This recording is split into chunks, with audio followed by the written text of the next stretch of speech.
Fatos e versões. O que vai impactar na sua vida agora no Café com Política. Que recebe nesta quinta-feira o deputado estadual eleito pelo PL, Cristiano Caporeso. Olá, deputado, muito bom dia, obrigado por estar conosco. Bom dia, Guilherme, bom dia, Thalita, bom dia aqui ao operador Fernando e ao ouvinte do Café com Política, estou à disposição. Deputado, para começar a nossa entrevista, a gente tem bastante assunto aqui para tratar, mas para aquele ouvinte e para aquele eleitor que não tenha conhecido o senhor não tem atuação na capital mineira, na região metropolitana exatamente, qual é a plataforma política de Cristiano Caporeso para essa chegada e início de legislatura na Assembleia Legislativa a partir daqui 2 semanas? Eu sou conservador, sou cristão, acredito nos valores da família, tenho um trabalho extenso enquanto vereador de Uberlândia, que ainda sou, já que irei assumir agora dia 1º enquanto deputado estadual. Sou bolsonarista convicto, muito grato pelo trabalho incrível que o presidente Jair Bolsonaro realizou pelo Brasil e que infelizmente já está sendo um tanto quanto prejudicado por esse início péssimo de governo Lula, E tenho diversas bandeiras. Fui responsável por aprovar a primeira lei do Brasil a proibir a exigência de passaporte vacinal, isso na cidade de Uberlândia. Aprovei também recentemente uma lei para proibir linguagem neutra e de gênero nas escolas e em todo o âmbito da administração pública da cidade de Uberlândia, Então lá não vai ter mais menino e muito menos meninix. E pretendo fazer um mandato olhando para as necessidades do nosso povo, defendendo os valores da família mineira e com certeza a pureza de nossas crianças que hoje são tão aviltadas, inclusive dentro de sala de aula. Deputado, antes mesmo do senhor assumir aí ao cargo de deputado, o senhor teve nas últimas semanas, ou tem nos últimos dias, o nome envolvido em uma polêmica diretamente com o secretário de governo de Minas Gerais, Igor Eto. O senhor acusa ele de tentar chantagear um coronel da Polícia Militar. Tudo isso aí em volta da polêmica da nova presidência da Assembleia Legislativa de Minas. Queria que o senhor trouxesse detalhes sobre isso. Eu fico impressionado com o tamanho da arrogância desse sujeito chamado Igor Eto. Eu me reuni com ele no final do ano passado, estive em sua sala, na cidade administrativa, e lá nós conversamos. Eu falei o seguinte para ele, que eu sou muito favorável ao governador Romeu Zema, que tenho gratidão pelo que o governador fez no segundo turno das eleições ao abraçar a candidatura para a reeleição do presidente Jair Bolsonaro. Gosto dos posicionamentos do Zema, tenho poucas ressalvas, como sou policial militar, realmente a questão dele não ter honrado com a recomposição das perdas inflacionárias da segurança pública foi algo que me deixou chateado, mas a gente não está sendo governado por anjos, então assim, é lógico que a pessoa vai ter uma imperfeição ou outra. Me coloquei à disposição do governo no sentido de somar. Então assim, se tem algo que eu deixei claro, Thalita, é que eu estou vindo para colaborar e não para fazer um serviço de mera oposição ou alguma coisa desse tipo.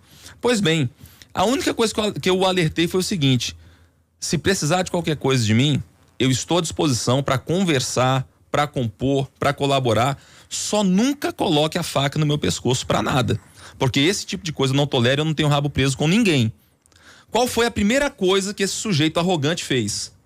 Tentou colocar a faca no meu pescoço, ligando para um coronel e dando um ultimato para o coronel Zancanella. Ele falou o seguinte: coronel, o senhor tem meia hora para fazer o deputado Caporeso declarar voto, gravar um vídeo declarando voto ao meu candidato para a presidência da Assembleia de Minas. Uma interferência tosca na independência do Poder Legislativo, Ou então o senhor vai perder a sua indicação para o cargo de chefe do Estado-Maior da Polícia Militar de Minas Gerais. Foi uma indicação sua, deputado, na conversa com ele lá no final do ano passado, como é que isso se deu? Eu vou falar exatamente como se deu agora.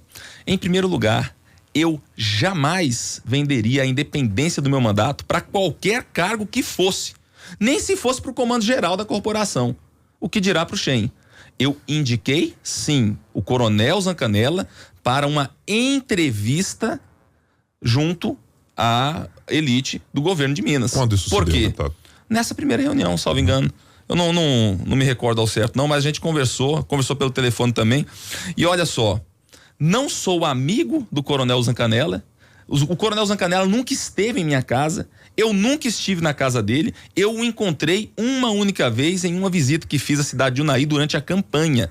E fiz a visita lá no batalhão da polícia, primeiro porque eu sou cabo da Polícia Militar.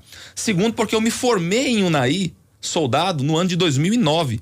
E a maior parte dos meus colegas estão lá. Então eu fui visitá-los, evidentemente, né? E foi aí que eu conheci o Zancanella, superficialmente. O que foi determinante para que eu o indicasse apenas para uma entrevista, jamais para ser contratado? O seu histórico, meritocrata, profissional. Fiz até questão de anotar aqui algumas coisas para poder falar para vocês. Coronel Zancanella, ele elaborou os 2 últimos planos estratégicos da PMMG, inclusive o plano que vigorou no último mandato do Zema. Desenvolveu um modelo de gestão operacional da PM denominado Gestão de Desempenho Operacional, GDO. Participou da criação das Bases de Segurança Móvel, BSC. Implementou a metodologia de gestão por processos na PMMG, que tem gerado redução de custos e maior desempenho. O cara é a cara do governo Zema, aqui para baixo. No ano de 2022, enquanto comandante da 16ª Região de Polícia Militar, ele colocou a região em primeiro lugar no quesito sensação de segurança, em primeiro lugar no estado no quesito qualidade de atendimento 190, em segundo lugar no quesito qualidade do atendimento no local da ocorrência, e são de um total de 19 RPMs, a 16ª foi uma das 3 que conseguiu cumprir as metas de redução de homicídios e de redução de crimes violentos. Sim. Esse é o currículo do Coronel Zancanella, que ainda consta outra coisa que eu não falei aqui, que para mim é muito importante. É respeitado pela tropa, é operacional, não alisa vagabundo, porque o policial que vai pra rua, infelizmente, não bate pesado contra o crime, não tem a polícia no sangue, não tem a polícia no coração. Então, assim, eu indiquei ele por essas qualidades. E quando indiquei pra entrevista, falei: Coronel, o senhor tá indo pra ser entrevistado, vai lá, mostra o teu trabalho, mostra a tua história, que a gente sabe que é muito boa, e eu te desejo boa sorte. Não existia nenhuma garantia de que ele seria contratado, mas o governo gostou dele, ele conversou com o vice-governador, ele conversou com o governador Romeu Zema, que gostaram da postura dele, ele foi escolhido por isso, por meritocracia. E aí, sem que jamais qualquer coisa desse tipo de conversa de, não, eu vou colocar o coronel se você votar assim, Capores, isso nunca existiu. Aí esse sujeito arrogante e moleque, chamado Igoreto, me liga pro coronel e dá um ultimato desse pra ele, né? Sabe qual foi a resposta do coronel? Pode me tirar do cargo agora. Eu não vou ficar na mão do deputado. Então, olha só a honradez desse homem, o que só corrobora que a minha indicação foi maravilhosa pra entrevista. Até pra continuar aqui nessa conversa, eu vi acompanhando nas suas redes sociais exatamente alguns daqueles vídeos que o senhor colocou e mostrou exatamente essa discussão, esse momento de como o senhor avaliava que tinha sido a postura do secretário de governo. E havia alguns dos comentários em que o senhor era questionado, mas será que o Zema sabia, etc? Bom, eu quero a consideração do senhor a respeito disso. É o secretário de governo do governador Romeu Zema. O senhor conversou com o secretário de governo, o senhor falou dessa indicação conversando com o Matheus Simões, professor Matheus Simões. Olhando para o cenário até agora, o senhor acha que o governador Romeu Zema tem qual participação nisso? Olha, eu não tenho nada para falar a respeito de ligação do governador. A princípio, o que o secretário fez, ele fez por iniciativa, ele fez sozinho. Agora, eu acho extremamente preocupante o silêncio do governador, fingindo que nada aconteceu. Eu não entendo o porquê que ele está fazendo isso, às vezes é estratégia. Não sou um sujeito arrogante, não penso que sou a última bolacha do pacote, né? Eu sou um deputado que nem assumiu ainda, de primeiro mandato. Às vezes ele não quer dar uma declaração para não demonstrar fraqueza ou alguma coisa desse tipo, só que eu acho que esse tipo de mentalidade, eu tô deduzindo aqui, tá? Porque eu não conversei com o governador. Esse tipo de mentalidade é impertinente. É simplesmente preocupante se com um aliado, alguém que trabalha, que acredita no governo Zema, recebe esse tipo de tratamento do cara, que é o principal dos secretários de governo, do governo em si, né? Que é o secretário de governo Igoreto. Imagina só o tipo de tratativa que esse sujeito deve ter tido com outros deputados. Com certeza, em uma abordagem nada republicana, né? Então, assim, eu me preocupo com o silêncio do governador. Eu estou à disposição do governador para conversar. Sou uma pessoa que tento ser sempre ponderado, né? E jamais desfaço algo quando eu dou a minha palavra. Porque o que acontece? Eu tenho uma característica que é rara na política e que meus pais me ensinaram. A palavra de um homem não faz curva. A palavra de um homem está no fio do bigode. Se eu conversar algo com alguém, conversado está. E eu não volto atrás, a menos que eu tenha motivos novos e extremamente plausíveis para fazê-lo. Então, assim, estou à disposição do governo para conversar. Agora, este silêncio envolvendo as condutas do Rigoretto, que inclusive se amoldam à lei 1079 de 1950, que é a lei onde trata da questão do impeachment e define os crimes de responsabilidade, né? Vamos aqui, ó, para você ver, artigo 6º, são crimes de responsabilidade contra o livre exercício dos poderes legislativo e judiciário e dos poderes constitucionais do Estado. Inciso 2º, usar de violência, e aqui no caso, ou ameaça, que foi o que o Rigoretto fez, contra algum representante da nação para afastá-lo da Câmara a quem pertença, ou para coagi-lo no modo de exercer o seu mandato, bem como conseguir ou tentar conseguir o mesmo objetivo mediante suborno ou outras formas de corrupção. Também tem o artigo 316 do Código Penal, exigir para si ou para outrem, direto ou indiretamente, ainda que fora da função ou antes de assumi-la, mas em razão dela, vantagem indevida, reclusão de 2 a 8 anos e multa. Isso aqui é o crime de concussão. Também tem o crime de tráfico de influência.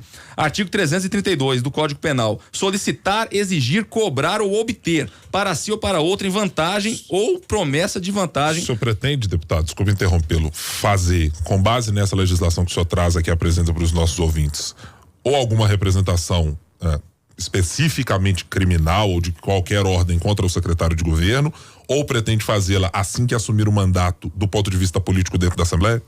Eu estou aguardando uma posição do governo para conversar, para esclarecer a situação. Se essa conversa não for viabilizada, eu vou, evidentemente, assim que assumir, procurar um máximo de assinaturas de apoiamento para abrir uma CPI. Deputado, o senhor se apresentou como um bolsonarista convicto e o governador Romeu Zema teve um papel muito importante na campanha do presidente Jair Bolsonaro. As relações foram muito evidentes e inclusive o governador Romeu Zema, que tem aí aparecido diante de polêmicas envolvendo o governo federal, o governo Lula. E aí eu te pergunto, sendo um bolsonarista convicto, tendo o governador Romeu Zema feito esse apoio ao presidente Jair Bolsonaro, essa relação conturbada com o secretário Rigoretto não atrapalharia também o senhor no ponto de vista Romeu Zema e Bolsonaro? Você está perguntando se eu atrapalharia a relação dos dois? Essa briga entre o senhor e Rigoretto. Não, eu não acredito nisso. Primeiro porque os dois são homens muito sérios. Tanto o presidente Jair Bolsonaro é um homem que não tolera esse tipo de molecagem que o secretário fez, como eu acredito que não é essa a posição do governador. Eu não entendo o porquê do seu silêncio, mas eu não estou fazendo nenhum pré-julgamento negativo em relação ao governador Romeu Zema, que tem um histórico realmente positivo, que tem feito um bom trabalho, e eu vou, diante dessa situação, dar a ele, até o momento, o benefício da dúvida. O senhor considera esse histórico positivo também, considerando ser um membro das forças de segurança, que é a corporação com a qual o governador teve enormes dificuldades, inclusive quebrou uma promessa feita por ele, pelo seu governo, de recomposição salarial da sua categoria? Guilherme, a relação do governador com a polícia militar, com a polícia civil, com a polícia penal, agentes socioeducativos e tantos outros, não é boa. Não é boa pelo seguinte: realmente, quebrar uma promessa é algo muito sério. Você criar uma expectativa em toda uma classe de profissionais que trabalharam muito, que se sacrificam pelo bem da população mineira. O policial, ele é juramentado de sacrificar a própria vida no exercício da sua função, se necessário for. Então, assim, a honra, o caráter, são valores que realmente permeiam essas instituições.